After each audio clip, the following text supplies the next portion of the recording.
नमस्कार दोस्तों, नमो inspired YouTube channel में दोस्तों, आपका स्वागत परिवर्तन है। संसार का नियम है। अगर कोई व्यक्ति समय पर बदल जाता है तो इसमें कोई बड़ी बात नहीं है। इस समाज में बदलाव आना भी जरूरी है, क्योंकि समय समय पर आया हुआ बदलाव ही इंसान को आगे बढ़ने में सहायक होता है। सोचिए, अगर हम लोग आज भी 50 से 100 साल पहले के तरीके से जी रहे होते तो आज मैं आपके इस सवाल का जवाब नहीं दे रहा होता। समय के साथ प्राथमिकताएं बदल जाती हैं। शायद इसीलिए लोग किसी को नुकसान पहुंचाना नहीं चाहते हैं। इसीलिए यदि संभव हो तो वो समय निकल जाने पर आगे बढ़ जाते हैं और उतना संवेदनशील नहीं रह जाते। हर आदमी को कई समझौते करने पड़ते हैं। जीवन इतना सरल नहीं है कि एक शब्द में ही सारी व्याख्या हो सके। इसीलिए जब कोई बदला बदला सा लगता है तो यह सोचना चाहिए कि कोई तो कारण होगा, या फिर क्या मुझे भी तो लोग बदला बदला तो नहीं कहते। खैर, पतझड़ वसंत सब जीवन का हिस्सा है। यदि कोई कृतज्ञ निकला तो भी रास्ते फिर टकरा ही जाएंगे। चलिए दोस्तों, इस बात को एक कहानी के माध्यम से समझते हैं। तो नमस्कार दोस्तों, एक समय की बात है, भगवान बुद्ध अपने शिष्यों को उपदेश दे रहे थे। तब उनके किसी शिष्य ने उनसे यह 3 सवाल किए। पहला, कौन किसके भाग्य का खाता है? दूसरा, संसार का सबसे बड़ा बलवान कौन है? तीसरा, जो अपनी बात से मुकर जाता है उसका अंत में क्या अंजाम होता है? गौतम बुद्ध कहते हैं, तुम्हारे यह तीनों ही प्रश्न बहुत ही महत्वपूर्ण है, क्योंकि इन तीनों प्रश्नों के उत्तर हर मनुष्य को जानना जरूरी होता है। इसलिए मैं तुमको यह कहानी सुनाता हूं। उस कहानी में तुमको तुम्हारे इन तीनों प्रश्नों के जवाब मिल जाएंगे। कृपया तुम कहानी को ध्यान लगाकर सुनना। एक जंगल में एक विशाल बरगद का पेड़ था। उस पेड़ पर एक बाज पक्षी रहता था। उस बरगद से थोड़ी ही दूर पर एक बिल था। उस बिल में एक सर्प रहता था। फिर एक दिन जैसे ही सर्प दिल से बाहर निकलने लगा तो उस सर्प को वह बाज पक्षी देख रहा था। जब वह सर्प बिल से बाहर निकालने लगा तो उसी समय बाज सर्प पर झपटा, परंतु सर्प अपने बिल से अधिक बाहर नहीं निकला था, इसलिए वह वापस बिल में चला गया। फिर थोड़ी देर बाद सर्प ने अपना मुंह बिल से बाहर निकाला और देखने लगा कि बाज पक्षी यहीं पर है या कहीं पर चला गया। फिर वह बाज पक्षी दोबारा उस सर्प पर झपटा, परंतु वह फिर से वापस अपने बिल के अंदर छुप गया। जैसे ही सर्प अपने बिल से बाहर निकलने का प्रयास करता तो बाज उस पर हमला करता और उसे उठाकर ले जाने की कोशिश करता। बाज मन में सोच रहा था कि जब भी तू बाहर निकलेगा तो मैं तुझे अपना भोजन बना लूंगा, और सर्प उस बाज के डर से बिल में छुपा रहता है। जब सर्प को उस बिल में रहते हुए काफी समय हो जाता है तो सर्प मन में विचार करने लगता है कि यदि राजा विक्रम कहीं से आ जाए तो वह दूसरों के कष्टों का हरण करते हैं, और राजा विक्रम ही ऐसे हैं जो मुझे इस बात से बचा सकते हैं। तो राजा विक्रम को याद करता हुआ सर्प उस बिल में छुपा रहता है, और जो भी उस मार्ग से निकलकर जाता तो उसे सर्प कहता कि भाई कोई मेरी बात राजा विक्रम तक पहुंचा दो, या मुझे राजा विक्रम से मिला दो, तो मैं उसका जीवन भर एहसानमंद रहूंगा। फिर एक दिन राजा विक्रम, जो दूसरों के दुखों को दूर करते थे, वह जंगल में जा रहे थे और उसी मार्ग से निकलकर जा रहे थे। तभी सर्प को पता चला कि रास्ते से कोई जा रहा हो, तो वह सर्प बिल के अंदर से ही कहने लगा, भाई कोई मुझे राजा विक्रम से मिला दे तो मैं उसका जीवन भर एहसानमंद रहूंगा। यह बात जब राजा विक्रम ने सुनी तो राजा विक्रम कहने लगा, क्यों भाई, आपको राजा विक्रम से क्या काम है? तो सर्प कहने लगा, देखो भाई, राजा विक्रम दूसरों के दुखों का हरण करते हैं और मैं बहुत दिनों से इसी बिल में पड़ा हुआ हूं। मैं बहुत दुखी हूं। यदि मैं इस बिल से बाहर निकलता हूं तो इस वृक्ष पर एक बाज पक्षी का निवास है। वह बाज मुझ पर उसी समय हमला करता है, इसलिए मैं इस बिल से बाहर नहीं निकलता हूं और ना ही मुझे कुछ खाने को मिलता है। मैं ऐसे ही इस बिल में पड़ा हुआ हूं, ऐसे ही अपना जीवन व्यतीत कर रहा हूं। राजा विक्रम कहने लगे कि हे सर्पराज, मैं ही राजा विक्रम हूं, बताओ तुम्हारे कष्ट का निवारण कैसे करूं? तो सर्प कहने लगा, हे महाराज, जैसा आपको उचित लगे ऐसा ही कीजिए, लेकिन मेरा इस बात से पीछा छुड़ा दीजिए, नहीं तो यह एक दिन मुझे मार डालेगा। राजा विक्रम कहने लगे, हे सर्पराज, तुम कहो तो मैं तुम्हें इस वन में कहीं दूर छोड़ दूं। सर्प कहने लगा, महाराज, जब आप मुझे दूर छोड़ने जाओगे तो ये बाज हमें देख लेगा और ये वहीं पर जाकर फिर से बैठ जाएगा और मौका मिलते ही ये मुझे मार डालेगा। राजन, आप मुझे कुछ समय के लिए आपके अंदर में बिठा लीजिए। आप पेट में बैठने के लिए मुझे स्थान दे दीजिए। जब इस बाज को पता नहीं चलेगा कि सर्प कहां गया और मैं तुम्हारे साथ इस वन से बहुत दूर चला जाऊंगा, और आगे जाने के बाद मैं तुम्हारे पेट से बाहर आ जाऊंगा। राजा विक्रम कहने लगे, ठीक है सर्पराज, आप मेरे पेट में प्रवेश कर जाइए। राजा विक्रम अपना मुंह खोल देते हैं और वह सर्प राजा विक्रम के पेट में प्रवेश कर जाता है और राजा विक्रम के पेट में जाकर के बैठ जाता है। जब राजा विक्रम वन में आगे गए और आगे काफी दूर पहुंचने के बाद उस सर्प से कहने लगे कि हे नागराज, अब आप मेरे पेट से बाहर आ जाइए। अब यह सुनसान वन है, इसमें कोई बाज आपको परेशान नहीं करेगा। यह बात सुनकर नागराज कहने लगा कि नहीं महाराज, अब मैं आपके पेट से बाहर निकलने वाला नहीं हूं। राजा विक्रम ने कहा, क्यों भाई, आपने तो मुझसे यह वादा किया था कि आप मुझे आगे सुनसान वन में छोड़ देना, मैं आपके पेट से बाहर निकल जाऊंगा। अब क्या हुआ, सुनसान वन आ गया, अब आप बाहर निकलिए। सांप कहने लगा कि देखो महाराज, जैसा रहने का आनंद आपके पेट में है वैसा उस बिल में नहीं मिलता।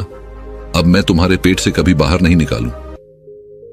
राजा विक्रम मन में सोचने लगे कि यह तो बड़ा ही दुष्ट सर्प है, अब मैं क्या करूं। और उसके जहर के प्रभाव से महाराज विक्रम का पूरे शरीर से कोट फूटने लगा।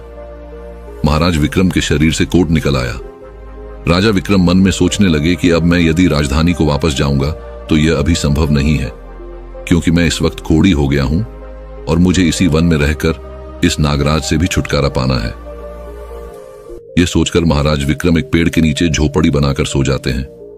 उनके शरीर से कोट टपकने लगा और बदबू आने लगी, जो कि सर्प का जहर था।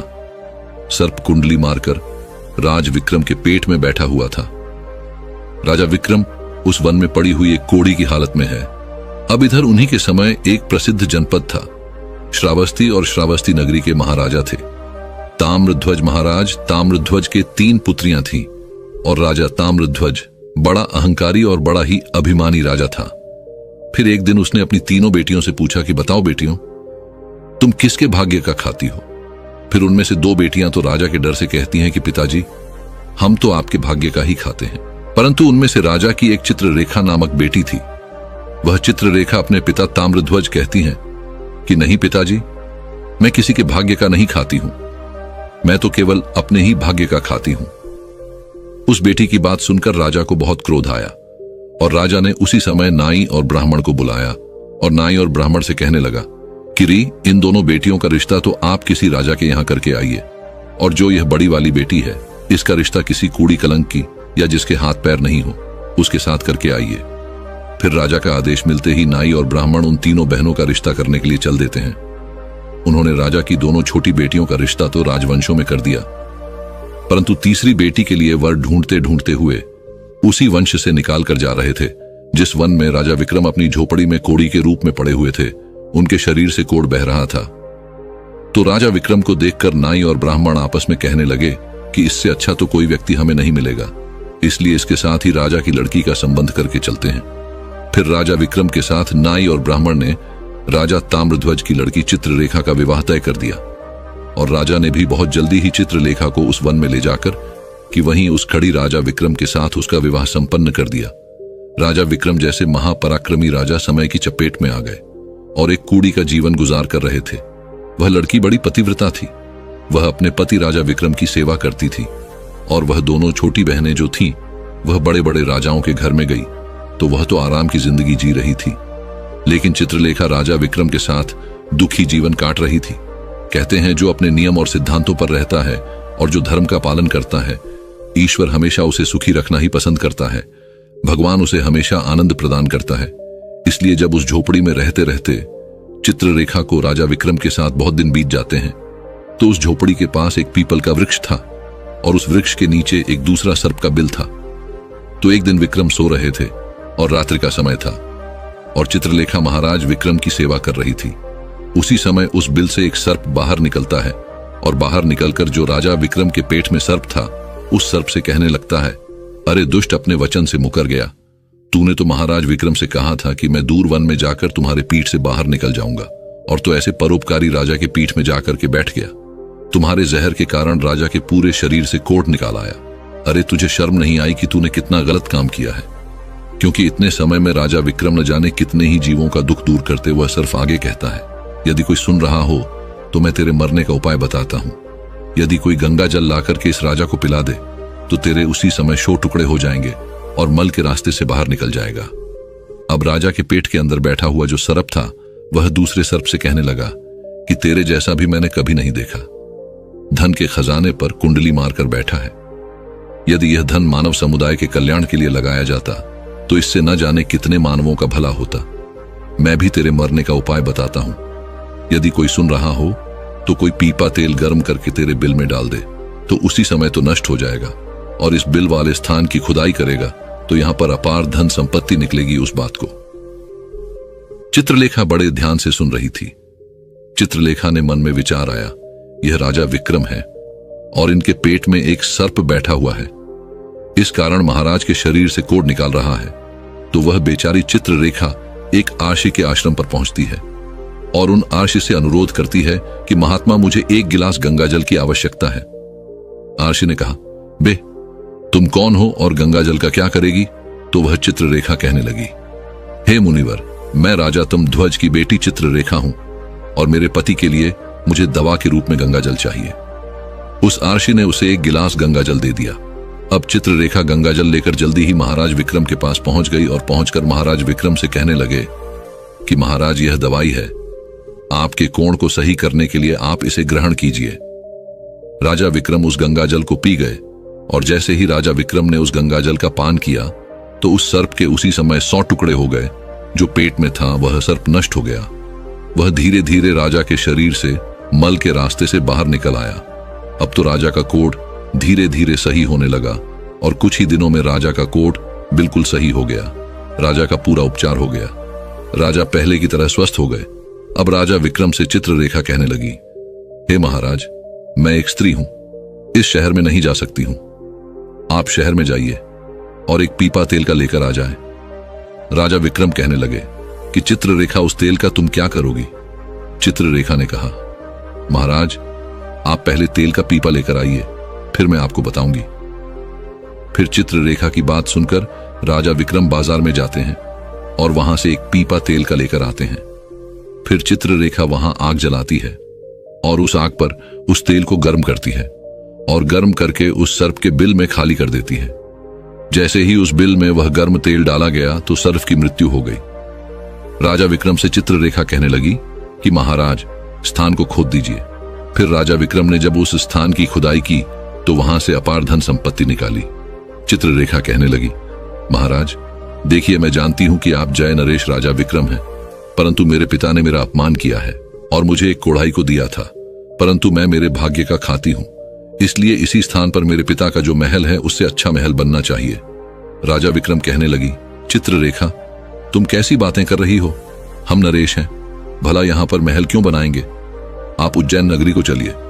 परंतु राजा विक्रम के कहने पर भी चित्ररेखा नहीं मानी। फिर राजा विक्रम ने उस वन में एक शानदार महल का निर्माण करवाया। इस संसार में सबसे बलवान समय होता है और कोई बलवान नहीं होता है। जिसका समय अच्छा होता है वह आगे बढ़ता रहता है और जिसका समय खराब हो जाता है, जिसका समय विपरीत होता है, वह पतन की ओर अग्रसर हो जाता है। राजा ताम्रध्वज पर एक दूसरा राजा आक्रमण कर देता है और उस आक्रमण में तमध्वज पराजित हो जाता है और राज अपने परिवार सहित प्राण बचाने के लिए उसी वन में पहुंच जाता है। जब वन में राजा भूखा प्यासा भटक रहा था, फटे हुए वस्त्र और भूख से पीड़ित और प्यास से राजा का गला सूखा जा रहा था, तो राजा घूमते घूमते उस चित्ररेखा और राजा विक्रम के महल के नजदीक से गुजरता है। तो चित्ररेखा अपने पिताजी को पहचान जाती है। चित्ररेखा ने अपने एक सेवक को भेजा और सेवक भेजकर महाराज ताम्रध्वज, जो कि एक फटी हुई हाल में थे, उनके पास वस्त्र नहीं थे, उन्हें बुलवाया। ताम्रध्वज ने सोचा कि यह न जाने कौन है और हमें क्यों बुला रही है। जब राजा ताम्रध्वज उस लड़की के पास पहुंचे तो लड़की को पहचान लिया। चित्ररेखा ताम्रध्वज से कहने लगी कि पिताजी, मैं वही चित्ररेखा हूं और मैं आपसे यह कहती थी कि मैं मेरे भाग्य का खाती हूं। देखिए, मैं मेरे ही भाग्य का खाती हूं, आपके भाग्य का नहीं खाती हूं। आपने ने मुझे एक कूड़ी को दिया था, परंतु मेरे भाग्य में तो एक सम्राट लिखा था। देखिए पिताजी, मैं उज्जैन नरेश राजा विक्रम की पत्नी हूं। राजा ताम्रध्वज मन में विचार करता है और अपनी उस लड़की से अपने अपराध के लिए क्षमा मांगता है। इस संसार में सबसे बड़ा बलवान समय है और हर कोई व्यक्ति किसी दूसरे के भाग्य का नहीं खाता है। हर कोई यह सोचता है कि यह मेरे भाग्य का खा रहा है। नहीं, कोई किसी के भाग का नहीं खाता है। जो कोई खाता है वह अपने भाग्य का ही खाता है। हर दाने दाने पर खाने वाले का नाम होता है। आप यह ना सोचे कि हम किसी को खिला रहे हैं, आप किसी को खिलाने वाले कौन होते हैं। इस संसार को खिलाने वाला तो एक ही है और वह है भगवान शिव शंकर। जो अपनी बात से मुकर जाता है उसका अंत वही होता है जो राजा विक्रम के पेट में बैठे हुए उस सर्प का हुआ था। अंततः वह विनाश को प्राप्त होता है। हमेशा सत्य की ही जीत होती है और अधर्मी, अत्याचारी और पापियों का अंत होता है। इस तरीके से राजा विक्रम और उसकी पत्नी चित्ररेखा ने राजा ताम्रध्वज का बड़ा स्वागत किया। वह राजा विक्रम महाराज ताम्रध्वज को अपने साथ उज्जैन ले आए और बाद में राजा विक्रम ने अपनी सेना राजा तमरदूज के साथ भेजी और जिस राजा ने तमरध्वज को पराजित किया था उससे अपना राज्य वापस पा लिया। जिसकी किस्मत अच्छी होती है, जिसके कर्म अच्छे होते हैं, उसे ईश्वर कहीं ना कहीं से देता है। हम और तुम तो अपने परिवार का पालन करने में भी हिचक जाते हैं, लेकिन इस संसार का पालन करने वाले को देखिए, वह पूरे संसार का हर जीव जंतुओं का ध्यान रखता है। वीडियो अगर पसंद आया हो तो वीडियो को लाइक और हमारे चैनल को सब्सक्राइब करें और अपने दोस्तों के साथ शेयर करें। इंसान का मन उसकी सोच, भावनाओं और आदतों का केंद्र है। मन में उपजे विचार और भावनाएं इंसान के कार्यों और उसकी दिशा को प्रभावित करती है। अक्सर यह देखा गया है कि एक व्यक्ति अपने मन के जाल में उलझकर अपने लक्ष्यों तक पहुंचने में असमर्थ हो जाता है। मन का जाल यानी वह मानसिक स्थिति जिसमें नकारात्मक विचार, आलस्य, संदेह और असमंजस का जाल हमें आगे बढ़ने से रोकता है।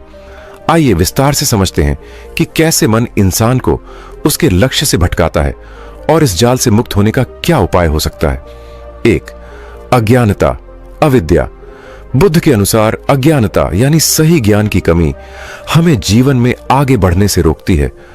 अज्ञानता से हमारा मन भ्रमित होता है और हम सही मार्ग नहीं देख पाते।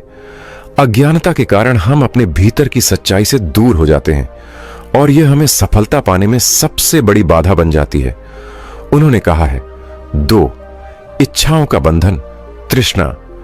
भगवान बुद्ध ने बताया कि मनुष्य की अनियंत्रित इच्छाएं उसे जीवन में संतोष प्राप्त करने से रोकती है। अधिक से अधिक पाने की लालसा ही हमारे दुख का कारण बनती है। जब हम तृष्णा में बंध जाते हैं तो हम कभी भी पूर्णता महसूस नहीं कर पाते। इसलिए इच्छाओं को नियंत्रित करना और संतोष करना सफलता की ओर बढ़ने का मार्ग है। 3. क्रोध और द्वेष। बुद्ध के अनुसार क्रोध और द्वेष हमारे मन को अशांत कर देते हैं और हमें सही सोचने से रोकते हैं। जब हमारे मन में नकारात्मक भावनाएं होती हैं तो हम अपने लक्ष्यों की ओर ध्यान केंद्रित नहीं कर पाते। शांत मन और प्रेमपूर्ण विचार ही हमें आगे बढ़ने में सहायक होते हैं। 4. भय और संदेह। भय और संदेह भी सफलता प्राप्त करने में बड़ी बाधाएं हैं। जब हम डरते हैं या अपने ऊपर संदेह करते हैं तो हम अपने निर्णयों में आत्मविश्वास महसूस नहीं कर पाते। बुद्ध ने कहा कि भय और संदेह को हटाकर आत्मविश्वास और सत्य के मार्ग पर चलना चाहिए। 5. अत्यधिक लगाव, मोह। मोह यानी चीजों या व्यक्तियों से अत्यधिक लगाव होना भी सफलता में बाधा डालता है। बुद्ध ने समझाया कि जब हम किसी भी चीज के साथ अत्यधिक लगाव रखते हैं तो हम अपने आप को खो देते हैं और अपने लक्ष्य से भटक जाते हैं। 6. अधिक बोलना और कम सुनना। बुद्ध का मानना था कि अधिक बोलना और कम सुनना हमें सत्य को समझने से रोकता है। हमें कम बोलना और अधिक सुनना चाहिए ताकि हम अपने भीतर शांति और ज्ञान को बढ़ा सकें। सच्चा ज्ञान वह है जो सुनने और समझने में है, न कि अधिक बोलने में। प्राचीन समय की बात है। एक गांव में अर्जुन नाम का एक युवक रहता था जो बहुत मेहनती और होनहार था। उसने अपने जीवन का एक उद्देश्य निर्धारित किया था। वह एक कुशल धनुर्धर बनना चाहता था ताकि वह एक बड़ा योद्धा बन सके और अपने देश की सेवा कर सके। लेकिन अर्जुन का मन बहुत चंचल था। जब भी वह अभ्यास के लिए तैयार होता, उसका मन उसे आलस्य, असमंजस और नकारात्मक विचारों में उलझा देता। यह सिलसिला चलता ही रहता और अर्जुन अपने सपने को पूरा करने में नाकाम हो रहा था। अर्जुन ने कई बार कोशिश की, लेकिन हर बार कुछ न कुछ कारण बन जाता और वह अपने लक्ष्य से भटक जाता। कभी वह सोचता, क्या मैं सच में यह कर सकता हूं? यदि मैं असफल हो गया तो लोग क्या कहेंगे? उसका मन हर बार कोई नया बहाना खोज निकालता और उसे उसकी राह से भटका देता। बुद्ध से मार्गदर्शन प्राप्त करने का निर्णय अर्जुन को यह महसूस होने लगा कि उसके जीवन में एक बड़ा परिवर्तन चाहिए। उसे पता चला कि एक महान संत भगवान गौतम बुद्ध एक पहाड़ी पर स्थित अपने आश्रम में आए हुए हैं। अर्जुन ने बुद्ध से मिलने का निश्चय किया और उनके आश्रम की ओर चल पड़ा। जब वह बुद्ध के पास पहुंचा तो उसने अपनी समस्या उनके सामने रखी। उसने कहा, भगवान, मैं अपनी राह से भटकता रहता हूं। मेरा मन मुझे बार बार धोखा देता है। मैं एक बड़ा योद्धा बनना चाहता हूं, परंतु मेरे मन की चंचलता मुझे अपने लक्ष्य तक पहुंचने नहीं देती। कृपया मुझे इस चंचल मन से छुटकारा पाने का मार्ग दिखाइए। बुद्ध ने मुस्कुराते हुए अर्जुन को देखा और कहा, अर्जुन, तुम अपने मन को ही अपना शत्रु मानते हो, लेकिन मन स्वयं में न तो अच्छा है और न बुरा। यह तो बस एक साधन है। तुम्हें बस इसे नियंत्रित करना सीखना होगा। आओ, मैं तुम्हें कुछ साधारण बातें बताता हूं, जिनका अभ्यास करोगे तो तुम्हें सफलता अवश्य मिलेगी। 1. ध्यान का महत्व। बुद्ध ने अर्जुन को समझाया, सबसे पहले तुम्हें अपने मन को स्थिर करना सीखना होगा। इसके लिए ध्यान सबसे अच्छा माध्यम है। रोजाना सुबह और शाम को शांत बैठो और अपनी सांसों पर ध्यान केंद्रित करो। जो विचार आते हैं उन्हें आने दो, लेकिन अपने आप को उनके साथ न जोड़ो। धीरे धीरे तुम्हारा मन शांत होने लगेगा। जब मन शांत होगा तो वह तुम्हारी बात सुनेगा और उसे नियंत्रित करना आसान होगा। अर्जुन ने बुद्ध की बात मानी और ध्यान का अभ्यास शुरू किया। शुरू में उसे कठिनाई हुई, लेकिन धीरे धीरे उसने देखा कि उसका मन अब पहले की तुलना में अधिक शांत रहने लगा है। अब वह अपने अभ्यास में अधिक ध्यान देने लगा और नकारात्मक विचार उसे परेशान नहीं करते थे। 2. तृष्णा और इच्छाओं पर नियंत्रण। बुद्ध ने अर्जुन को समझाया, हमारा मन इच्छाओं के जाल में फंसता है। यह बार बार चाहता है कि उसे कुछ नया मिले, कुछ और मिल जाए। जब तुम्हारा मन किसी चीज की चाहत करता है तो उसे समझाओ कि यह केवल अस्थाई है। अपने लक्ष्य पर ध्यान केंद्रित करो और अस्थाई सुखों को छोड़ दो। अर्जुन ने इस बात को भी अपनी दिनचर्या में शामिल किया। जब भी उसका मन किसी अस्थाई चीज की तरफ आकर्षित होता तो वह बुद्ध के इस उपदेश को याद करता और खुद को लक्ष्य पर केंद्रित करता। धीरे धीरे उसकी इच्छाएं कम होती गईं और वह अपनी साधना में प्रगति करने लगा। 3. अतीत और भविष्य से मुक्त रहना। बुद्ध ने अर्जुन को सिखाया, अतीत और भविष्य की चिंता मत करो। जो बीत गया उसे छोड़ दो और जो आने वाला है उसकी चिंता मत करो। तुम केवल वर्तमान में रहो। अपने कार्यों पर ध्यान दो और परिणाम की चिंता मत करो। अर्जुन ने यह सलाह भी अपनाई। अब वह अपने हर अभ्यास में पूरी तरह से वर्तमान में रहता। जब वह लक्ष्य पर निशाना साधता तो वह बस उसी पल में रहता, न कि यह सोचता कि क्या वह निशाना लगाएगा या नहीं। परिणाम स्वरूप उसकी साधना में अधिक स्पष्टता और स्थिरता आई। 4. सकारात्मकता और आत्मसंयम का अभ्यास। बुद्ध ने अर्जुन से कहा, अपने मन में सकारात्मक विचारों को जगह दो। जब तुम अपने मन को अच्छे विचारों से भरते हो तो नकारात्मकता अपने आप बाहर चली जाती है। आत्मसंयम का पालन करो और अपने विचारों को संयमित रखो। अपने आप को अपनी यात्रा में सकारात्मक सोच से प्रेरित करो। अर्जुन ने इस उपदेश को भी अपनाया और अपने मन को सकारात्मक विचारों से भरने का अभ्यास किया। अब वह अपने लक्ष्य को लेकर आशावादी रहने लगा और अपने कार्यों में उत्साह महसूस करने लगा। 5. अपने डर को समझना और उसका सामना करना। बुद्ध ने अर्जुन से कहा, डर भी एक ऐसा भाव है जो तुम्हारे मन का हिस्सा है। यह केवल तुम्हारी सोच का परिणाम है। अपने डर को पहचानो और उसे समझो। डर को नकारो नहीं, बल्कि उसे एक चुनौती के रूप में लो। जब तुम अपने डर का सामना करते हो तो तुम्हारा आत्मविश्वास बढ़ता है। अर्जुन ने अपने मन में छिपे हर डर का सामना किया। उसने खुद से कहा कि असफलता एक अनुभव है, न कि अंत। इस सोच के साथ वह अपने लक्ष्य की ओर बिना किसी डर के बढ़ने लगा। अर्जुन की सफलता समय बीतता गया और अर्जुन ने गौतम बुद्ध के उपदेशों का अनुसरण कर अपने जीवन में ध्यान, संयम और सकारात्मकता को आत्मसात कर लिया। अब उसका मन पहले से अधिक शांत, स्थिर और केंद्रित हो गया था। उसके अंदर आत्म संयम और आत्मविश्वास जाग उठा था और उसके सभी नकारात्मक विचार और संदेह धीरे धीरे खत्म हो गए थे। अर्जुन ने अपने अभ्यास में इतनी महारत हासिल कर ली कि वह गांव का सबसे कुशल धनुर्धर बन गया। उसके दृढ़ संकल्प, ध्यान और संयम ने उसे उस लक्ष्य तक पहुंचा दिया जिसे पाने के लिए उसने अपनी पूरी ताकत झोंक दी थी। गांव के लोग उसकी मेहनत और अनुशासन के कायल हो गए और अर्जुन सभी के लिए प्रेरणा बन गया। निष्कर्ष अर्जुन की यह कहानी हमें यह सिखाती है कि मन के जाल से निकलकर अपने लक्ष्य तक पहुंचना असंभव नहीं है। गौतम बुद्ध के द्वारा सिखाए गए ध्यान, संयम, इच्छाओं पर नियंत्रण, सकारात्मक सोच और डर का सामना करने की तकनीकों को अपनाकर हम अपने मन को नियंत्रित कर सकते हैं और अपने जीवन के किसी भी लक्ष्य को प्राप्त कर सकते हैं।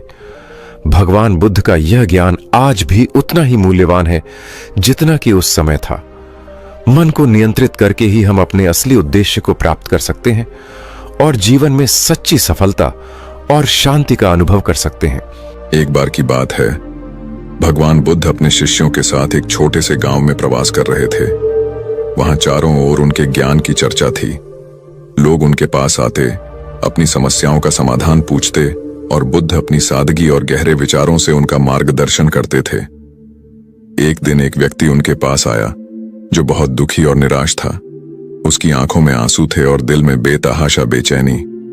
उसने बुद्ध से कहा, भगवान, मैं जीवन में अनेक कठिनाइयों से घिरा हुआ हूं। मेरे पास कोई उम्मीद नहीं बची है। हर तरफ अंधकार है और मैं नहीं जानता कि कैसे इन मुश्किलों से बाहर निकलूं। कृपया मुझे कोई मार्ग दिखाइए जिससे मैं इस बुरे समय को पार कर सकूं। बुद्ध ने उसकी बात ध्यान से सुनी। उनके चेहरे पर एक गहरी शांति थी। बुद्ध ने कहा, तुम्हारी स्थिति उस नौका की तरह है जो तूफान में फंसी हुई है, लेकिन याद रखो, हर तूफान के बाद शांत समुद्र आता है। इस जीवन में दुख और कठिनाइयां अनिवार्य हैं, परंतु इनसे पार पाने की क्षमता हमारे अंदर ही होती है। यह कहकर बुद्ध ने एक कहानी सुनाई जो उस व्यक्ति और सभी शिष्यों के जीवन में एक महत्वपूर्ण पाठ बन गई। कहानी, विषैले बाण का त्याग। बहुत समय पहले एक व्यक्ति जंगल में शिकार के लिए गया था। शिकार करते समय उसे एक विषैला बाण आकर लगा।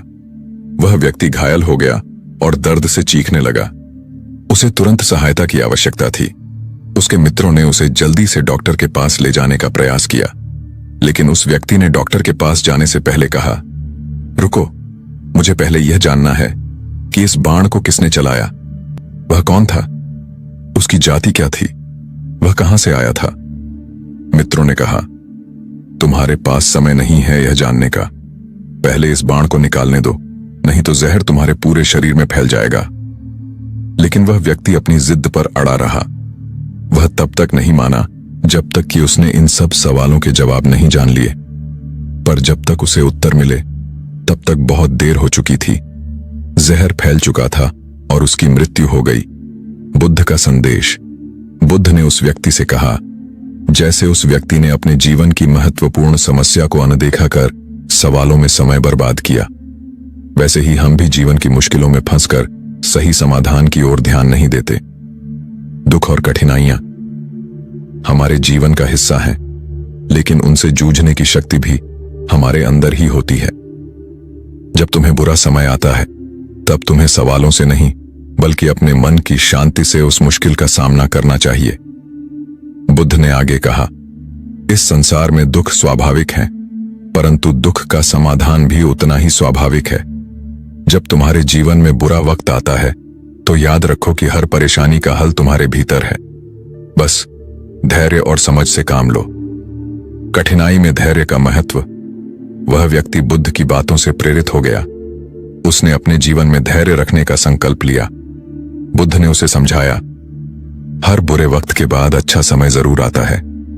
तुम्हें बस अपने मन को शांत रखना है और सही दिशा में कदम उठाना है। जब तुम खुद पर विश्वास रखोगे और हिम्मत से हर चुनौती का सामना करोगे, तब तुम किसी भी परिस्थिति में सफल हो सकते हो। उन्होंने कहा, जब भी जीवन में समस्याएं आएं, तो सवालों में उलझने की बजाय समाधान की ओर ध्यान दो। जैसे वह व्यक्ति जहर से नहीं बच सका क्योंकि उसने सही समय पर सही निर्णय नहीं लिया, तुम्हें भी अपनी परिस्थितियों में सही समय पर सही निर्णय लेना होगा। तभी तुम्हें हिम्मत मिलेगी और तुम अपने बुरे वक्त से पार पा सकोगे। निष्कर्ष, यह कहानी हमें सिखाती है कि जीवन में कभी हार नहीं माननी चाहिए। चाहे कितना भी कठिन समय क्यों ना हो, हमें धैर्य, आत्मविश्वास और बुद्धिमानी से उसका सामना करना चाहिए। बुद्ध की यह शिक्षा हमें याद दिलाती है कि कठिनाई केवल एक परीक्षा है और उसके बाद हमेशा एक नई शुरुआत होती है। इसलिए जब भी आपको जीवन में बुरा समय आए तो इस कहानी को याद करना और अपनी हिम्मत को फिर से जागृत करना। समस्याएं हमेशा रहेंगी, परंतु उन्हें सुलझाने की शक्ति हमारे अंदर ही होती है। समय कैसा भी हो, शांति और धैर्य से काम लो। यह वक्त भी गुजर जाएगा और तुम्हारा संघर्ष तुम्हें और भी मजबूत बनाएगा। एक समय की बात है, एक बहुत ही प्रसिद्ध राजा था जो अपने राज्य में बहुत शक्तिशाली और समृद्ध था। लेकिन राजा हमेशा चिंता और भय में डूबा रहता था। उसे हमेशा लगता था कि उसके राज्य पर कोई संकट आ सकता है। उसकी इस नकारात्मक सोच के कारण वह कभी खुश नहीं रह पाता था और उसका स्वास्थ्य भी बिगड़ता जा रहा था। एक दिन एक संत उसके महल में आए।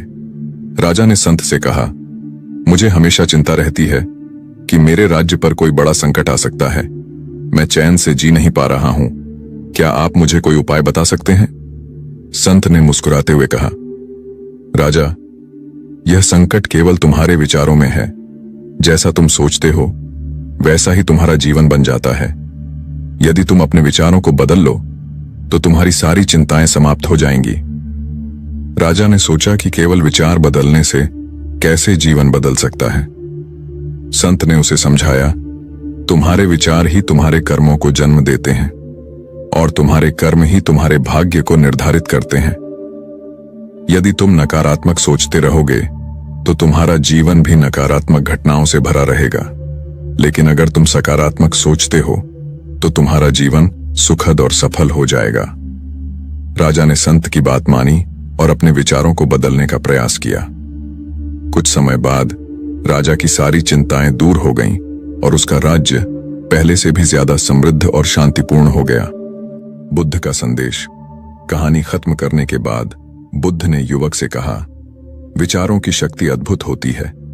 तुम जैसा सोचते हो वैसे ही तुम्हारे जीवन की घटनाएं घटित होती हैं। यदि तुम अपने विचारों को नियंत्रित कर सको तो तुम्हारा जीवन अपने आप बदल जाएगा। जीवन का हर अनुभव, हर चुनौती और हर सुख दुख तुम्हारे विचारों का ही परिणाम है। उन्होंने आगे कहा, अक्सर लोग सोचते हैं कि बाहरी परिस्थितियां उनके जीवन को निर्धारित करती हैं, लेकिन सच्चाई यह है कि हमारे विचार ही हमारे जीवन का वास्तविक रूप निर्धारित करते हैं। जब तक तुम नकारात्मक सोचोगे तुम्हें नकारात्मक परिणाम मिलते रहेंगे, लेकिन जब तुम सकारात्मक और निर्माणात्मक सोच को अपनाओगे तब तुम्हें अपने जीवन में सुख, शांति और समृद्धि मिलेगी। विचारों का प्रभाव। बुद्ध ने युवक को एक और उदाहरण देते हुए कहा, मान लो कि एक बीज तुम धरती में बोते हो।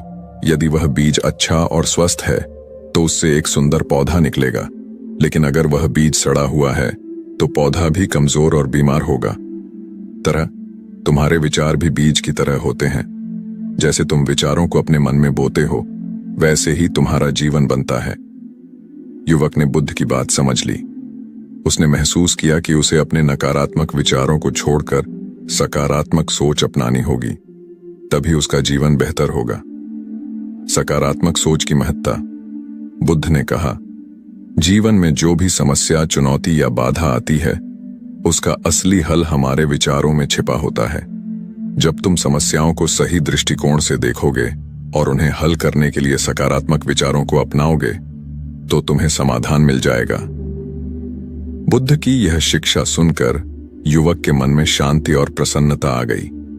उसने बुद्ध से वचन लिया कि वह अब से अपने विचारों को सकारात्मक रखेगा और अपने जीवन को एक नई दिशा देगा।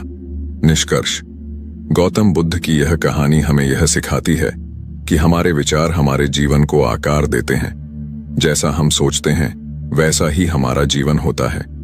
यदि हम अपने विचारों को सकारात्मक और निर्माणात्मक रखें तो हमारा जीवन भी सुखद और समृद्ध बनेगा। इसलिए यदि आपको अपने जीवन में कोई समस्या या दुख महसूस हो तो सबसे पहले अपने विचारों को देखो। अपने नकारात्मक सोच को बदलकर सकारात्मक विचारों को अपनाओ और तुम्हारा जीवन धीरे धीरे बेहतर हो जाएगा। इंसान को काम वासना कैसे बर्बाद करती है और इससे छुटकारा कैसे पाना है, काम वासना शरीर को क्या क्या नुकसान पहुंचती है, इस विषय पर हम आज एक रहस्यमय पुरानी कहानी आपको सुनाएंगे। तो चलिए शुरुआत करते हैं। तो नमस्कार दोस्तों, स्वागत है। 100 रानियों के साथ रहते रहते सम्राट अपने जीवन से परेशान हो चुका था। उसे अपनी युवावस्था के वो दिन याद हो आए जब उसके मन में स्त्रियों के प्रति कोई आकर्षण नहीं था, जब उसे काम शक्ति और काम वासना के बारे में पता तक नहीं था। उस समय को याद करके राजा की आंखों में आंसू आ गए। कितना ऊर्जावान, कितना जोशिला और कितना ताजगी से भरा हुआ रहा करता था। और आज सम्राट बुढ़ा हो चुका था, लेकिन बुढ़ा होने के बाद भी वो अपनी काम वासना से छुटकारा नहीं पा सका था। यूं तो उसने हजारों युद्ध जीते थे, लेकिन अपने मन पर वो आज तक विजय प्राप्त नहीं कर पाया था। अपनी काम वासना के सामने उसने अपने घुटने टेक दिए थे। अब तो सम्राट को चिंता होने लगी थी, क्योंकि वह बूढ़ा हो चुका था और किसी भी वक्त उसकी मृत्यु हो सकती थी। लेकिन मृत्यु को अपने सामने देखकर, जहां पर लोग मोक्ष और मुक्ति की बातें सोचते हैं, वहीं पर सम्राट काम वासना के विचारों से घिरा रहता था। 100 रानियां थीं उसकी, एक से बढ़कर एक हसीन, और हर रानी के साथ उसने बच्चे भी पैदा किए थे। इतना काम भोगने के बाद भी उसका मन छटपटाता क्यों है? क्यों उसमें अब भी अश्लील विचार आते रहते हैं? सम्राट सोच में पड़ गया कि क्या मरने के बाद भी यह काम वासना का बोझ अपने साथ लेकर यहां से जाऊंगा। सम्राट आत्मा के सिद्धांत को मानने वाला था, इसीलिए उसने सोचा कि अगर मैंने अपनी काम वासना से अभी छुटकारा नहीं पाया तो मेरी आत्मा न जाने कब तक यूं ही भटकती रहेगी। मुझे अपनी आत्मा को मुक्त करने के लिए इन काम वासना के विचारों को यहीं पर छोड़ देना होगा। सम्राट दिन रात इसी चिंता में डूबा रहता था कि किस प्रकार मैं अपनी काम वासना से छुटकारा पा सकता हूं। और इसीलिए एक दिन उसने अपने राजमहल में सभी विद्वानों की एक सभा बुलाई। स्वाभाविक रूप से सभा में चर्चा का विषय काम वासना ही रखा गया था।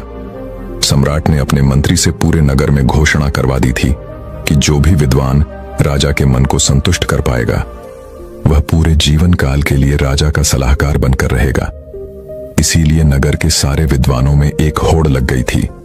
मंत्रिमंडल के द्वारा तय किए गए दिन नगर के सारे विद्वान राजमहल में पहुंच गए। कोई अपने हाथ में वेद लिए हुए था तो किसी के हाथ में उपनिषद थे। ज्यादातर विद्वान राजा को वेद और उपनिषदों के माध्यम से संतुष्ट करना चाहते थे। सभा में तर्क वितर्क शुरू हुए। सम्राट ने सबसे पहला सवाल पूछा कि ब्रह्मचर्य का असली मतलब क्या होता है। कुछ विद्वानों ने जवाब दिया कि जिस इंसान ने अपने जीवन में कभी भोग नहीं किया होता, वही असली ब्रह्मचारी होता है। दूसरे विद्वानों ने इस बात का विरोध करते हुए बताया कि हो सकता है किसी इंसान ने भोग किया हो, लेकिन वर्तमान में अगर वो भोग का त्याग कर चुका है तो वो भी ब्रह्मचारी कहलाता है। और वास्तविकता में वही ब्रह्मचारी होता है जो भोग करने के बाद उसका त्याग कर देता है, वही ब्रह्मचारी कहलाता है। सम्राट को किसी विद्वान के उत्तर से संतुष्टि नहीं हो रही थी और इधर विद्वान आपस में तर्क वितर्क करने पर लगे हुए थे। कुछ ही देर में वहां पर एक बहुत ही अनूठा विद्वान पहुंचा। वह अपने साथ बेहद खूबसूरत 2 युवतियों को लिए हुए था। उस विद्वान ने वहां पहुंचते ही पहले तो देरी से आने के लिए सम्राट से क्षमा मांगी। उसको देखकर बाकी के सब विद्वान हंसने लगे। एक विद्वान ने इस सभा में खड़े होकर कहा कि जो इंसान खुद काम वासना से ग्रस्त हो, वह दूसरे को काम वासना से छुटकारा कैसे दिला सकता है। इस पर इस विद्वान ने मुस्कुराते हुए उससे पूछा कि तुम्हें ऐसा क्यों लगता है कि मैं काम वासना से ग्रस्त हूं। उस विद्वान ने कहा कि तुम हमें अंधा समझते हो, क्या हमें बेवकूफ समझते हो? तुम यहां राजमहल में 2 युवतियों के साथ प्रवेश कर रहे हो, इसका मतलब क्या होता है? इसका अर्थ तो सीधा सीधा यही है कि तुम एक काम वासना से ग्रस्त आदमी हो। क्या मैं गलत कह रहा हूं? उस विद्वान ने मुस्कुराते हुए जवाब दिया कि महाशय, जिन युवतियों की तुम बात कर रहे हो वो दोनों मेरी बहनें हैं और वो भी मेरी ही तरह काम वासना की गहरी समझ रखती हैं। इस विद्वान ने सम्राट को संबोधित करते हुए कहा कि असली ब्रह्मचारी वही होता है जिसकी नजरों में एक पुरुष और एक महिला का अंतर हट गया हो। जब किसी इंसान की काम वासना खत्म हो जाती है, जो पूर्ण रूप से ब्रह्मचारी हो जाता है, उसके लिए सभी का शरीर एक इंसान का शरीर होता है। उसके अंदर किसी महिला को देखकर काम वासना के विचार उठना तो दूर, वह तो भेद भी नहीं कर पाएगा कि यह एक महिला है। उस ब्रह्मचारी के लिए हर एक जीवात्मा एक प्रकार की होती है। शारीरिक रूप से वह उनमें कभी भी भेद नहीं करेगा। उस विद्वान ने आगे बताया कि जो भी विद्वान यहाँ सभा में उपस्थित हैं, उन सभी को मेरे साथ ये 2 युवतियां दिखीं। तो ये तो स्पष्ट हो गया कि यहाँ पर कोई भी असली ब्रह्मचारी का मतलब या अर्थ नहीं समझता है। सम्राट को यह विद्वान बड़ा ही अनूठा लगा। उसने ना तो कोई वेद पढ़े, ना कोई उपनिषद का ज्ञान दिया। वो तो वही बता रहा था जो स्वाभाविक रूप से आदमी की समझ में आता है। इसीलिए सम्राट ने प्रभावित होकर अगला सवाल पूछा कि आखिर एक इंसान को ब्रह्मचर्य का पालन करने की क्या जरूरत है? जब वह भोग करके जीवन का आनंद उठा सकता है, तो वह क्यों ब्रह्मचर्य का पालन करें? इस पर उस विद्वान ने सम्राट से एक सवाल किया। उसने पूछा कि सम्राट, मुझे एक बात बताओ कि एक पेड़ ज्यादा ताकतवर होता है या फिर एक बीज? सम्राट ने उत्तर दिया कि एक पेड़ एक बीज से ही तो जन्म लेता है, तो इस प्रकार तो एक बीज एक पेड़ से ज्यादा ताकतवर हुआ। विद्वान ने बताया कि सम्राट, उसी प्रकार हमारे शरीर में भी काम शक्ति रूपी बहुत सारे बीज होते हैं। उनमें असीम ऊर्जा होती है जो हमारे लिए आनंद का स्रोत पैदा करती है। लेकिन काम वासना में ग्रस्त होकर हम अपने काम शक्ति रूपी बीजों को यूं ही नष्ट करते रहते हैं, बर्बाद करते रहते हैं। और उन बीजों के नष्ट हो जाने के कारण एक आदमी ढीला आलस्य से भरा हुआ, हमेशा थका थका सा रहता है। याद रखना, हमारे भोजन से हमारा रक्त बनता है, रक्त से हमारा मैंस, हमारी हड्डी, और आखिर में काम शक्ति रूपी बीज बनते हैं जो कि बहुत ही कम मात्रा में होते हैं। इसीलिए अपने मन में उठने वाली काम वासना के लिए उन बीजों को नष्ट करना कहीं से भी तार्किक नहीं है। ब्रह्मचर्य का पालन करने से उन बीजों की शक्ति हमारे आंतरिक स्वरूप में समा जाती है, जो हमारे चेहरे पर तेज पैदा करती है, हमारे शरीर को बीमारियों से बचाती है।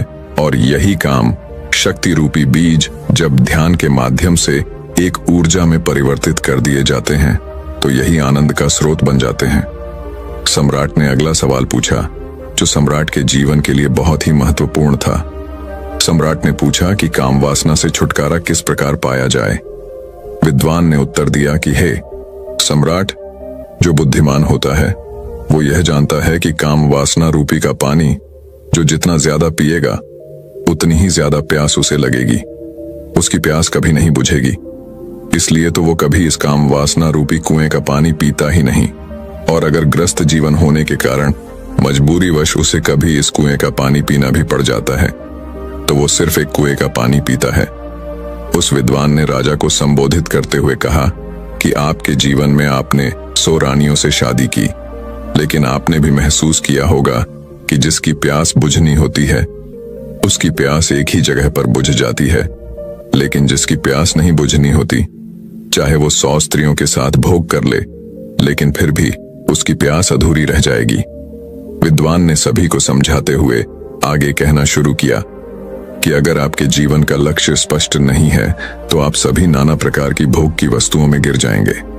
लेकिन वहीं पर अगर आपका लक्ष्य स्पष्ट है तो आप अपना पूरा ध्यान अपने लक्ष्य को पूरा करने में लगाएंगे, ना कि भोग करने में। सम्राट, तुमने सुना होगा, एक कहावत बहुत पुरानी है कि खाली दिमाग शैतान का घर होता है। इसीलिए एक इंसान को अपने जीवन का लक्ष्य स्पष्ट दिखाई देना चाहिए। शुरुआती चरण में काम वासना हमेशा हमारे विचारों के द्वारा उत्पन्न होती है, और अगर हम अपने विचारों को ऐसी जगह पर लगाएंगे जिससे हमारा लक्ष्य पूरा हो सके, तो हमारे मस्तिष्क में काम वासना के विचारों के लिए कोई जगह ही नहीं बचेगी। विद्वान ने सम्राट को चेतावनी देते हुए कहा कि सम्राट, याद रखना, भोग करने से ज्यादा खतरनाक काम वासना के विचार होते हैं। वो हमारा मानसिक संतुलन बिगाड़ देते हैं, हमारी दृष्टि को भ्रमित कर देते हैं। उस विद्वान ने सभी को सभा में एक कहानी सुनाते हुए कहा कि एक बार 2 सन्यासी भिक्षा मांगकर अपने आश्रम में वापस आ रहे थे। रास्ते में एक नदी थी। उनका आश्रम नदी के उस पार था, इसीलिए उन्हें नदी पार करके जाना होता था। एक दिन जब वो भिक्षा मांगकर अपने आश्रम में वापस लौट रहे थे, तो नदी के किनारे एक महिला बैठी हुई थी। उस महिला ने उन दोनों सन्यासियों से पूछा कि क्या आप मुझे नदी पार करवा सकते हैं? उनमें से एक सन्यासी ने तो छूटते ही मना कर दिया। उसने अपने मन में सोचा कि मैंने तो ब्रह्मचर्य का व्रत ले रखा है, भला मैं किसी स्त्री को छू कैसे सकता हूं। दूसरे सन्यासी ने मुस्कुराते हुए उस महिला को अपने कंधे पर बिठा लिया और अपने कंधे पर बैठाकर उसने उसे वो नदी पार करवा दी। यही बात उस दूसरे सन्यासी को अखड़ गई। जब वह उस महिला को दूसरे किनारे पर छोड़कर अपने आश्रम के रास्ते से वापस अपने आश्रम आ रहे थे, तो उस सन्यासी ने कहा कि तुमने यह ठीक नहीं किया। तुम्हें उस महिला को अपने कंधे पर नहीं बिठाना चाहिए था, तुमने उसे वो नदी पार करवाकर बहुत बड़ी गलती की है। इसीलिए मैं तुम्हारी शिकायत गुरुजी से करूंगा। उस सन्यासी ने हंसते हुए कहा कि मैं तो उस महिला को कभी का अपने कंधे से उतार चुका हूं, लेकिन शायद तुम उसे अपने दिमाग में से अभी तक नहीं उतार पाए हो। सभा में उपस्थित सभी लोग उस विद्वान की यह कहानी बड़े ध्यान से सुन रहे थे। आखिर में विद्वान ने सम्राट को बताया कि सम्राट, उसी तरह हम भी अपने मन पर ना जाने कितने बोझ लेकर चलते रहते हैं। कामों के विचार हमारे मन को उसी प्रकार मैला करते रहते हैं जिस प्रकार सिर्फ एक गंदा नाला पूरी नदी को मैला कर देता है। अगर तुम जीवन में आनंद चाहते हो, ऊर्जा से भरा हुआ महसूस करना चाहते हो, तो अपने मन के लिए पवित्र विचारों का रास्ता बनाओ। उस विद्वान ने आखिर में सबसे महत्वपूर्ण सीख बताते हुए कहा कि जीवन में अगर किसी भी वस्तु का होशपूर्वक भोग किया जाए तो मन उसकी अनिश्चितता समझ लेता है। मन समझ लेता है कि यह वस्तु हमें हमेशा के लिए आनंद नहीं दे सकती, हमें परमानंद के लिए कोई और रास्ता चुनना होगा। और जब मन इन बातों को समझने लगता है तो अपने आप ही उसमें से काम वासना के विचार विलीन होने लगते हैं। इसीलिए होश में रहकर वस्तुओं का भोग करना सीखो, जिससे तुम उनकी अनिश्चितता समझ सको। यह सुनकर सम्राट ने प्रश्न किया कि होशपूर्वक भोग भोगने से तुम्हारा मतलब क्या है। इस पर उस विद्वान ने सम्राट को समझाते हुए उत्तर दिया कि जिस मनुष्य का चित्र एक काम में पूरी तरह से नहीं लग पाता है, वो किसी भी कर्म को परिपूर्णता में नहीं कर पाते हैं। इसीलिए उस कर्म का फल हमें पूरी तरह से नहीं मिल पाता है। उदाहरण के लिए, जब एक मनुष्य किसी दूसरे मनुष्य को दान देता है, तो दान देते वक्त उसका मन किसी लक्ष्य की प्राप्ति के लिए सोच रहा होता है। उसी प्रकार जब कोई आदमी भगवान से प्रार्थना करता है, तो वो उनकी पूरे चित्त से भक्ति भाव से आराधना करने की बजाय वो अपनी इच्छा प्राप्ति के लिए प्रार्थना कर रहे होते हैं। सम्राट, तुम खुद सोचो, अगर कोई मनुष्य पूरे चित्त से कोई कर्म करता ही नहीं तो उसे उस कर्म का पर्याप्त फल कैसे प्राप्त होगा? यह तो असंभव सी बात लगती है।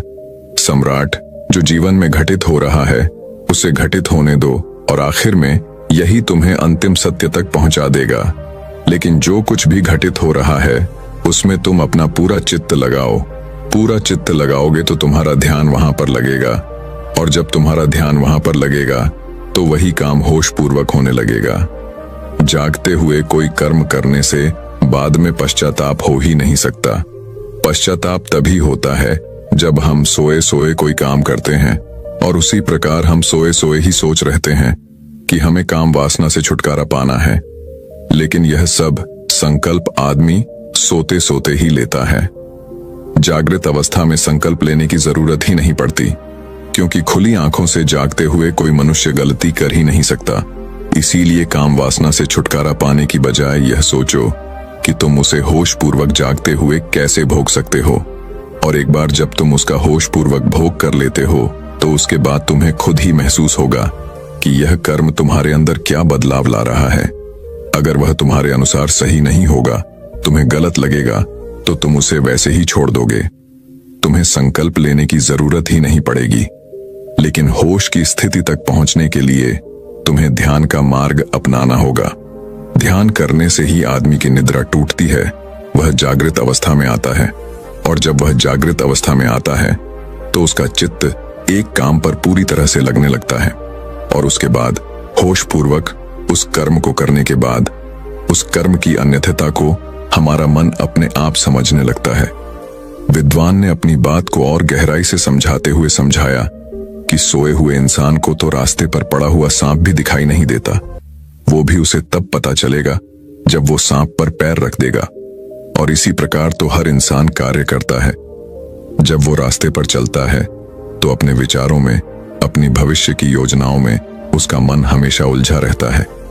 उसका ध्यान अपने चलने पर तो होता ही नहीं है, तो रास्ते पर कहां से होगा। यह सब लक्षण एक सोए हुए मनुष्य के होते हैं, और जब वह मनुष्य यह महसूस कर पाता है कि वो कितनी गहरी निद्रा में है, तो उसी समय उसके जीवन में ध्यान का उदय होता है। लेकिन सोए हुए इंसान को भला किस प्रकार दिखाई देगा कि वह सोया हुआ है। या तो कोई उसे हिलाकर जगाए या उसे बताए कि तुम सोए हुए हो, तब तो उसकी नींद टूटेगी। लेकिन ऐसे मनुष्य हमें कम ही मिलते हैं जो हमें यह एहसास कराते हैं कि हम कितनी गहरी निद्रा में सोए हुए हैं। हमारा मन विचारों की, भविष्य की योजनाओं का, अतीत के दुखों का एक दफ्तर बन चुका है। उस सम्राट इस विद्वान के उत्तरों से बहुत प्रभावित हुआ, और उस सम्राट ने इस विद्वान को अपने पूरे जीवन काल के लिए अपना सलाहकार बना लिया। तो दोस्तों, चलिए अगली रोचक कहानी की शुरुआत कुछ इस प्रकार होती है। दोस्तों, एक व्यक्ति बहुत परेशान रहता था, क्योंकि कोई भी उसे क्रोध दिलाने में सक्षम था। अर्थात उसे कोई भी छोटी छोटी बातों पर परेशान कर दिया करता था। यदि उससे कुछ कोई कह देता तो अपना आप खो बैठता, और वह छोटी छोटी बातों पर क्रोध करने लग जाता, और फिर 3-4 दिनों तक वह केवल उसी बात को लेकर चिंतित रहता, परेशान रहता। किसी पड़ोसी ने या मित्र ने या किसी रिश्तेदार ने यदि कुछ नया खरीद लिया या कुछ नया बना लिया, तो उसे देखकर भी वह परेशान होने लगता, उदास हो जाता।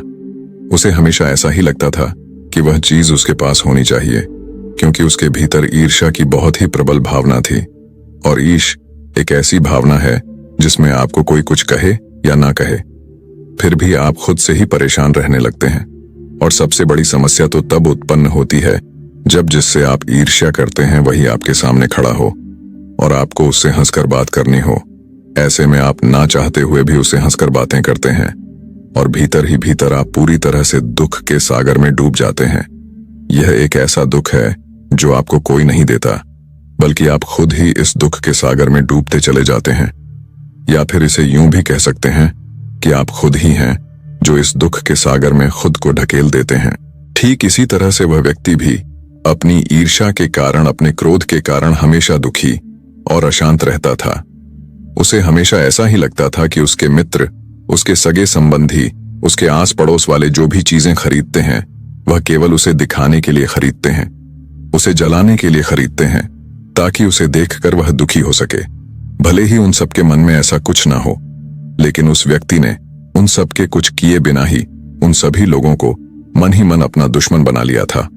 और कहीं ना कहीं हम में से अधिकांश लोग अपना जीवन कुछ इसी तरीके से, क्योंकि हम चाहे या ना चाहे, लेकिन जिससे हम ईर्ष्या करते हैं, हम उसे अपना दुश्मन ही बना लेते हैं। भले ही वह आपका शुभ चिंतक क्यों ना हो, भले ही वह आपकी भलाई क्यों ना चाहता हो, किंतु फिर भी हम उसकी बात सुनना नहीं चाहते।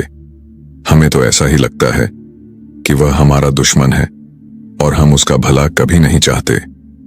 देखते ही देखते उस व्यक्ति का बुरा हाल हो गया था।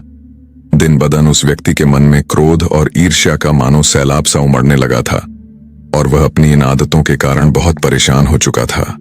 वहीं पर उसका एक छोटा भाई भी था जो अपने बड़े भाई से अधिक प्रगति कर रहा था। उसका छोटा भाई दिल का बहुत ही साफ और नेक था। वह अपने बड़े भाई के लिए कभी गलत नहीं सोचता था, लेकिन फिर भी वह बड़ा भाई अपने छोटे भाई को मन ही मन अपना दुश्मन बना बैठा था। छोटे भाई की प्रगति करने से बड़े भाई को भी बहुत सहारा मिल रहा था, परंतु ईर्ष्या और क्रोध के कारण वह व्यक्ति इतना अंधा हो चुका था कि उसे यह सब दिखाई नहीं दे रहा था। वह तो मन ही मन अपने भाई से बदला लेना चाहता था, वह उसे नीचा दिखाना चाहता था। और एक दिन जब दोनों भाई किसी व्यापार के लिए कहीं बाहर जा रहे थे, तब उस बड़े भाई ने सोचा कि अगर यह छोटा मर जाए तो सारा व्यापार मेरा हो जाएगा। इस पूरे व्यापार का इकलौता मालिक फिर मैं ही रहूंगा। वैसे भी यह तो मुझसे जलता है, यह मुझसे नौकरों जैसा व्यवहार करता है, तभी तो केवल कुछ पैसों के लिए मुझसे काम करवाता है। अगर यह मुझे अपना बड़ा भाई मानता तो क्या यह मेरे साथ ऐसा करता? यह तो हर जगह मुझे नीचा दिखाने की कोशिश करता रहता है। कुछ भी हो जाए, आज का यह मौका मैं हाथ से नहीं जाने दूंगा। आज तुम्हें अपना अधिकार वापस पाकर ही रहूंगा। यही सोचता हुआ वह अपने छोटे भाई के साथ राह में आगे बढ़ रहा था। तभी रास्ते में उसे एक कुआं दिखाई दिया, और कुआं देखते ही उसके मन में एक युक्ति सूझी। बड़े भाई ने छोटे भाई से कहा, भाई मुझे बहुत जोरों की प्यास लगी है, क्या तुम उस कुएं से थोड़ा सा पानी निकाल कर ला सकते हो? छोटा भाई दिल का बहुत ही साफ और नेक था। उसने तुरंत ही अपने बड़े भाई की बात मान ली। वह कुएं के पास गया और रस्सी में बनी हुई उस बाल्टी को कुएं में फेंक दिया और फिर पानी भरकर उसे खींचने लगा।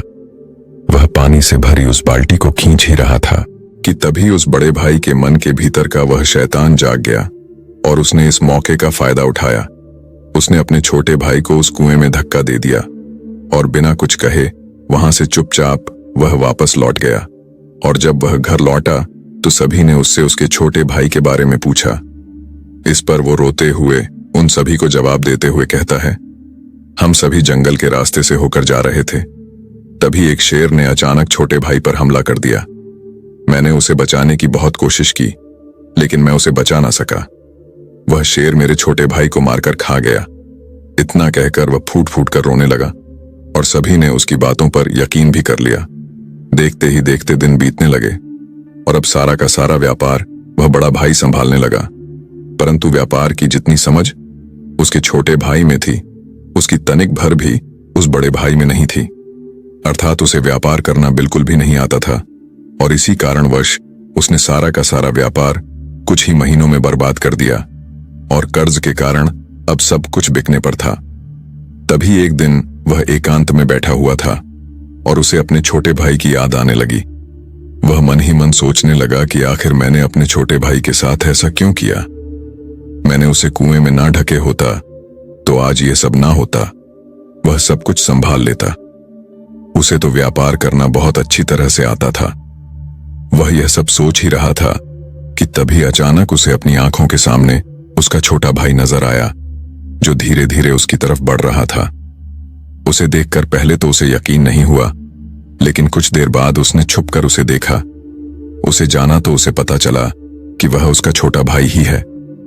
इसके बाद वह बहुत खुश हुआ और वह अपने छोटे भाई से मिलना चाहता था, लेकिन तभी उसे अपने पाप कर्म याद आ गए, जो धोखा उसने अपने भाई के साथ किया था। लेकिन जैसे तैसे उसने हिम्मत जुटाई और अपने छोटे भाई के पास जा पहुंचा। वह अपने भाई से नजर नहीं मिला पा रहा था। तभी वह छोटा भाई अपने बड़े भाई से कहता है, भैया आप चिंता मत कीजिए, अब मैं आ गया हूं और मैं सब संभाल लूंगा। लेकिन वहां पर उपस्थित सभी को यह बात बड़ी आश्चर्यचकित लग रही थी कि आखिर शेर के मुंह से यह कैसे बचकर वापस लौट आया। तभी उस घर के सदस्यों में से एक सदस्य ने उस छोटे भाई से कहा, तुम्हें तो शेर खा गया था, ऐसा तुम्हारे बड़े भाई ने बताया, फिर आखिर तुम कैसे बच गए? इस पर वह छोटा भाई जवाब देते हुए कहता है, हाँ यह बात सही है कि मुझे शेर खींच कर ले जा रहा था, लेकिन तभी रास्ते में कुछ शिकारियों ने उसे देख लिया और उन्होंने उस शेर को मारकर मुझे बचा लिया। यह सुनकर बड़ा भाई शर्म से पानी पानी हो गया और अपने किए गए कर्म पर वह पछता रहा था। उसे अफसोस हो रहा था। वह वहां पर एक पल के लिए और खड़ा ना हो सका और वह चुपचाप वहां से अपने कमरे में चला गया। लेकिन अब भी उसके मन में वह किए गए पाप कर्म ही चल रहे थे। वह बार बार उनके बारे में सोच सोच कर खुद को दोष दे रहा था, खुद को प्रताड़ित कर रहा था। और आखिरकार जब उससे नहीं रहा गया तो वह घर से निकल पड़ा और घने जंगलों की ओर चला गया। वह मन ही मन सोच रहा था, आखिर मैंने ऐसा क्यों किया? मैं जानता हूं कि मेरा छोटा भाई मुझसे बहुत प्रेम करता है और वह बहुत ही साफ और नेक दिल का है, लेकिन फिर भी मैंने अपनी ईर्ष्या में आकर ऐसा क्यों किया? मैंने जो कुछ भी किया वह अच्छा नहीं था। मैंने बहुत गलत किया, मैंने बहुत गलत किया। इसी प्रकार के और भी कई सारे प्रश्न उसके मन में उमड़ रहे थे और इन सभी प्रश्नों को लेकर वह जंगल में यहां से वहां भटक रहा था। वह कोई ऐसा रास्ता ढूंढ रहा था जिससे उसके मन पर पड़ा हुआ यह बोझ हट सके और वह जो अपनी नजरों में पूरी तरह से गिर गया है वह फिर से एक बार खड़ा हो सके। वह घने जंगलों में आगे की ओर बढ़ता जा रहा। तभी उसे एक आश्रम दिखाई दिया। जब वह आश्रम के भीतर पहुंचा तो उसने देखा कि एक गुरु अपने शिष्यों को शिक्षा दे रहे हैं। इस पर वह युवक उन गुरु के पास पहुंचा और उन्हें प्रणाम करके उसने अपने मन की सारी बातें उन गुरु को बता दी और फिर वह उनसे प्रश्न करते हुए कहता है, हे गुरुवर, आप ही बताइए, मैंने ऐसा क्यों किया? जो भाई मुझसे से इतना प्रेम करता है, जो मेरी परवाह करता है, आखिर मैंने उसी के साथ इतना गलत कर्म कैसे कर दिया? इस पर वो गुरुवर उस युवक से कहते हैं, ईर्ष्या। ईर्ष्या एक ऐसा दुख है जो मनुष्य खुद को ही देता है। जब हम किसी से रश्य करते हैं तब कोई सामने वाला हमें दुख दे या ना दे, लेकिन फिर भी हम हमेशा दुख में ही रहते हैं, क्योंकि हम ही स्वयं को दुख देते रहते हैं, खुद को प्रताड़ित करते रहते हैं। और यही ईर्ष्या जब धीरे धीरे बढ़ती चली जाती है तो ये क्रोध का रूप ले लेती है। ईर्ष्या और क्रोध जब आपस में मिल जाते हैं तो क्रोध बुद्धि को खा जाता है। तब किसी भी व्यक्ति की सोचने और समझने की क्षमता पूरी तरह से बर्बाद हो जाती है, और फिर यही ईर्ष्या हम पर हावी हो जाती है और अपनी इच्छाओं को पूरा करने की हर मुमकिन कोशिश करती है। और ऐसी अवस्था में एक व्यक्ति बिना कुछ सोचे समझे बस वह करता है जैसा वह ईर्ष्या उससे करवाना चाहती है। वह उस चीज को नष्ट कर देना चाहती है जिसके प्रति उसके मन में ईर्ष्या उत्पन्न हो रही है, और ठीक वही तुमने भी किया। परंतु जैसे ही हमारा क्रोध शांत होता है, हमें अपनी गलती का एहसास होने लगता है, और तब हम एक बार फिर से सोच और समझ पाते हैं। हमारी सोचने और समझने की क्षमता एक बार फिर लौट आती है, और तब हम यह जान पाते हैं कि हमने कुछ गलत किया है। हमें अपनी गलती का एहसास हो जाता है। उन गुरुवर के मुख से यह सुनकर वह युवक उन गुरुवर से कहता है, हे गुरुवर, पर यह सब ईर्ष्या क्रोध जैसी भावनाएं तो मेरे आस पड़ोस के लोग, मेरे रिश्तेदार मेरे भीतर पैदा करते हैं। वह सब मुझे वो दिखाते हैं जो मैं नहीं देखना चाहता। वो मुझे दिखाते हैं कि उनके पास बहुत कुछ है और मेरे पास कुछ भी नहीं। जब वह कहते हैं कि मैं किसी काम का नहीं, तब उनकी इन बातों से मुझे बहुत दुख पहुंचता है। मेरे भीतर एक अजीब सी पीड़ा उत्पन्न होती है, और इसी कारणवश मेरे भीतर क्रोध उत्पन्न होने लगता है। और ऐसे यदि देखा जाए तो उन सभी कर्मों के लिए वह सभी लोग भी तो जिम्मेदार हैं। इस पर वह गुरु मुस्कुराने लगे और उस युवक से कहते हैं, बेटा, क्रोध तुम करते हो क्योंकि तुम्हारे भीतर क्रोध है। ईर्ष्या तुम करते हो क्योंकि तुम्हारे भीतर ईर्ष्या है। और जैसी हमारे भीतर की दुनिया होती है वैसी ही हमें बाहर भी नजर आती है। जिस प्रकार तुम्हारा भाई, जो तुम्हारा शुभ चिंतक है, तुमसे कितना प्रेम करता है, वह तुम्हारा कभी बुरा नहीं चाहता, लेकिन इसी ईर्ष्या और क्रोध के कारण तुम्हें उसमें अपना दुश्मन नजर आता था।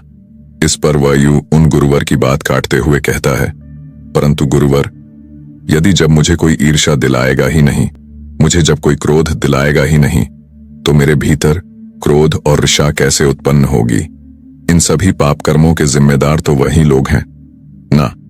आखिर उन्हीं के कारण मेरे भीतर ईर्ष्या और क्रोध उत्पन्न होता है, तो इसमें मेरी क्या गलती? इस पर वह गुरु मुस्कुराने लगे और उस युवक का हाथ पकड़कर वह उस युवक से कहते हैं, बेटा, तुम में साथ चलो, मैं तुम्हें कुछ दिखाना चाहता हूं।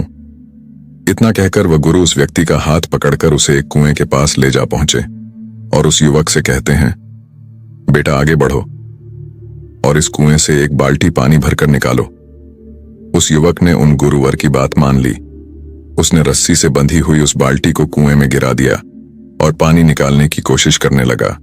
वह बाल्टी को ऊपर खींच रहा था, लेकिन तभी उसे एहसास हुआ कि बाल्टी में पानी ही नहीं है। बाल्टी तो पूरी तरह से खाली है। देखते देखते बाल्टी ऊपर आई। यह देखकर वह गुरुवर उस युवक से कहते हैं, यह क्या हुआ? कुएं से पानी क्यों नहीं निकला? इस पर वह युवक जवाब देते हुए कहता है, गुरुवर, इस कुएं में तो पानी है ही नहीं, तो भला पानी कैसे निकलेगा? इस पर वह गुरुवर उस युवक को हाथ पकड़कर एक दूसरे कुएं के पास ले गए और फिर उस युवक से कहते हैं, आगे बढ़ो, इस कुएं में बाल्टी डालो, लेकिन ध्यान रहे कि इस कुएं से पानी बाहर नहीं निकलना चाहिए। उस युवक ने उन गुरुवर की बात मान ली। उसने रस्सी से बंधी हुई उस बाल्टी को खाई में गिरा दिया और धीरे धीरे उस बाल्टी को ऊपर की ओर खींचने लगा। परंतु जैसे ही वह बाल्टी ऊपर आई तो उसमें पानी भरा हुआ था। इस पर वह गुरुवर उस युवक से कहते हैं, बेटा, तुमने यह क्या किया? मैंने तुम्हें पहले ही कहा था कि बाल्टी में पानी नहीं आना चाहिए, लेकिन फिर भी तुमने मेरी बात को अनसुना कर दिया और इस बाल्टी में पानी भरकर निकाल लिया। इसलिए फिर से बाल्टी को कुएं की सतह तक डालो और ध्यान रहे, इसमें पानी नहीं आना चाहिए। उस युवक ने एक बार फिर उन गुरुवर की बात एक बार फिर उस युवक ने उस बाल्टी को पानी में ढकेल दिया और बाल्टी को जल्दी जल्दी खींचने लगा। बाल्टी जैसे ही ऊपर आई तो उसमें पानी भरा हुआ था। यह देख वह गुरुवर उस युवक से कहते हैं, तुम्हें मेरी बात समझ नहीं आ रही। मैंने तुम्हें कहा कि इस बाल्टी में पानी नहीं आना चाहिए, लेकिन तुम हो कि बार बार इस बाल्टी में पानी भरकर निकाल लेते हो। इस पर वह युवक जवाब देते हुए कहता है, गुरुवर, जब इस कुएं के भीतर पानी है तो बाल्टी में पानी तो भरकर आएगा ही ना। मैं भला इसे कैसे रोक सकता हूं। इस पर वह गुरु मुस्कुराने लगे और उस युवक से कहते हैं, क्या तुम अब तक समझ नहीं पाए जो मैं तुम्हें समझाने की कोशिश कर रहा हूं। इस पर वह युवक उन गुरुवर से कहता है, हे गुरुवर, आपने तो मुझसे कुछ कहा ही नहीं, तो मैं आपकी बात किस प्रकार समझ सकता हूं। तभी वह गुरुवर उस युवक से कहते हैं, बेटा, मैं तुम्हें यही समझाने का प्रयास कर रहा हूं कि बाल्टी पानी नहीं लाती।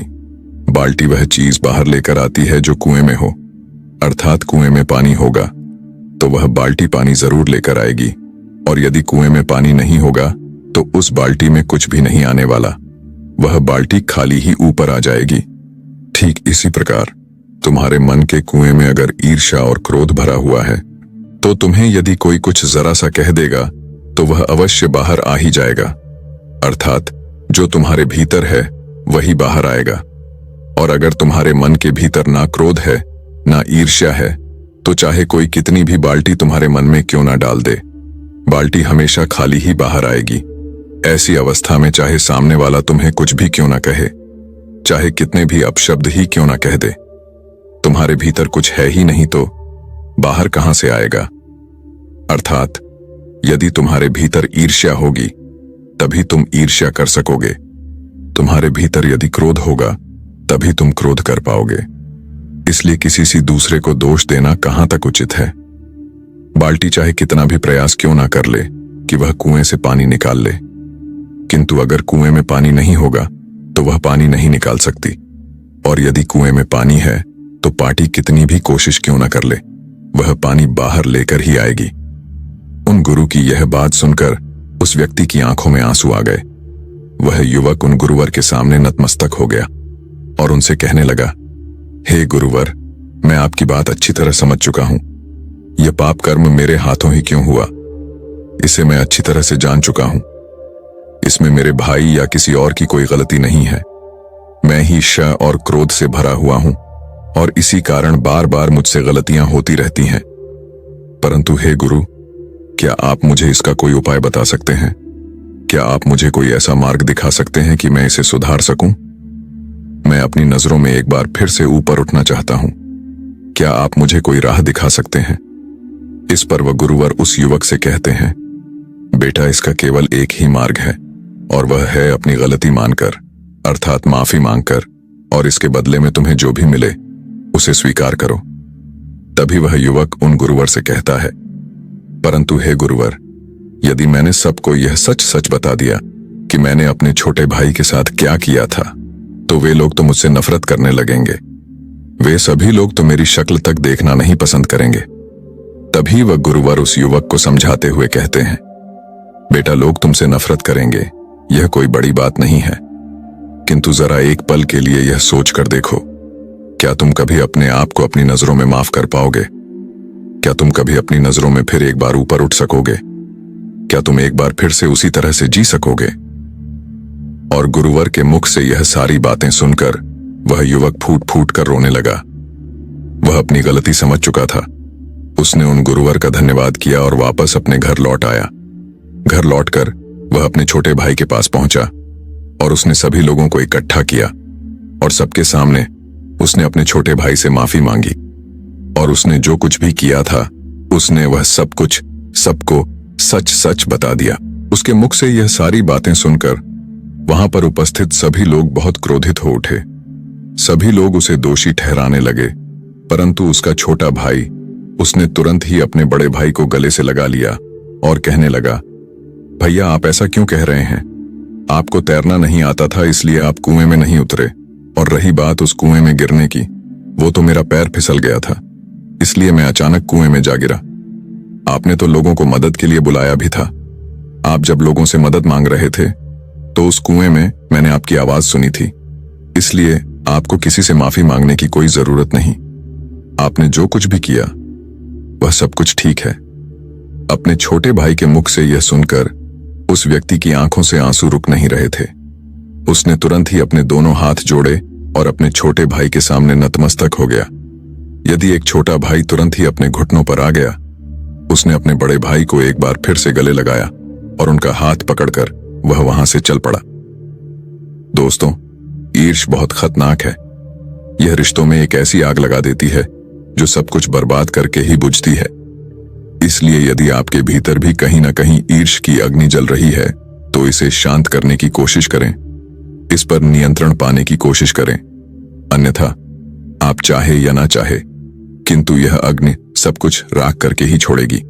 मैं जानता हूं कि आप सभी ईर्ष्या के बारे में भली भांति परिचित होंगे, किंतु आज की ये वीडियो बनाने का मकसद मेरा बस इतना सा ही है कि आजकल हर परिवार में क्लेश होते रहते हैं, झगड़े होते रहते हैं, और इसका एक कारण कहीं ना कहीं ईर्ष्या भी है। और इसी कारण वश हर कोई अपने परिवार से अलग हो जाता है, उनका बुरा चाहने लगता है। लेकिन मैं यह नहीं चाहता कि आप सभी अपने परिवार से अलग हों, उनका बुरा चाहे। मैं तो यह चाहता हूं कि आपका परिवार हमेशा हंसी और खुशहाली के साथ भरा रहे, आपका परिवार एक साथ उन्नति करे, और मुझे उम्मीद है कि आप मेरी बात जरूर मानेंगे। इसी के साथ में उम्मीद है कि आपको आज की वीडियो भी जरूर पसंद आई होगी। तो इस वीडियो को लाइक और ज्यादा से ज्यादा लोगों तक इस वीडियो को शेयर कीजिए, ताकि लोगों को अपने परिवार और अपने लोगों की कद्र हो सके। चलिए मिलते हैं अगली वीडियो में, तब तक के लिए अपना ख्याल रखिए। ऐसे ही स्टोरी सुनने के लिए मेरे YouTube चैनल नमो इंस्पायर्ड को सब्सक्राइब करें और बेल आइकॉन दबाना मत भूलें। साथ में मेरे वीडियो को लाइक और शेयर करें। चलिए अगले दिन मिलते हैं नई स्टोरी के साथ। तब तक रखिए अपना बेहतर ख्याल। धन्यवाद।